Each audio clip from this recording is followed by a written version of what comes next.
গুম খুনের দায়ে পতিত সরকারকে দেশে ফিরিয়ে এনে বিচারের মুখোমুখি করার দাবি জানিয়েছেন বিএনপির ভারপ্রাপ্ত চেয়ারম্যান তারেক রহমান। এদিকে বিএনপির স্থায়ী কমিটির সদস্য সালাউদ্দিন আহমেদ বলেছেন, সোর্সের মধ্যে ভূত রেখে কখনো প্রধান উপদেষ্টা সফল হবেন না।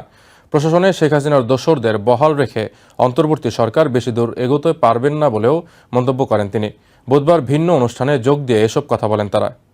বিচার বহির্ভূত হত্যাকাণ্ডের শিকার ফেনীর সোনাগাজী উপজেলার যুবদল নেতা শহীদ মোহাম্মদ মাসুদের পরিবারের কাছে বুধবার দুপুরে নতুন ঘর হস্তান্তর করে আমরা বিএনপি পরিবার। নতুন ঘর পেয়ে বিএনপির প্রতি কৃতজ্ঞতা জানাই শহীদ মাসুদের পরিবার। পরে সোনাগাজী পাইলট উচ্চ বিদ্যালয় মাঠে আয়োজিত সমাবেশে বাবা হত্যার বিচার দাবি করেন শহীদ মাসুদের কন্যা। সমাবেশে ভার্চুয়ালি যুক্ত হয়ে বিএনপির ভারপ্রাপ্ত চেয়ারম্যান তারেক রহমান বলেন, গুম খুনের দায়ে পতিত স্বৈরাচারকে দেশে ফিরিয়ে এনে বিচার করতে হবে। তারেক রহমান বলেন, সংস্কারের কথা বলে নির্বাচন দিতে বিলম্ব করলে দেশের সমস্যা আরো বাড়বে।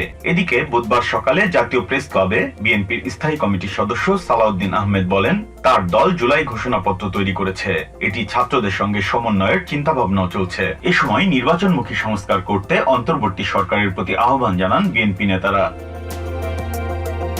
Biprajit Chanda, TVN 24 news desk.